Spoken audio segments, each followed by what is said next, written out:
السلام عليكم ورحمة الله وبركاته. magacaygu waa maxamed maxamuud axmed kuna magac dheer Saqraawi ka tirsan xulka kubadda cagta Galmudug. magacaygu waa xasan cabdi xasan ka tirsan xulka kubadda cagta Galmudug. magacaygu waa Cabdistaaxmaan Xuseen kana tirsan xulka kubadda cagta. bismillaahir rahmaanir rahiim.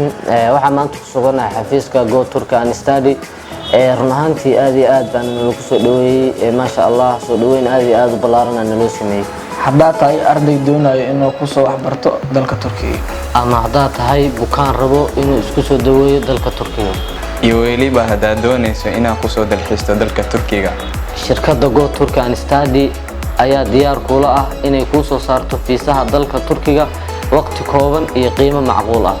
shirkadda Go Turkey and Study waxay ka timid bulshada, waxay u timid bulshada.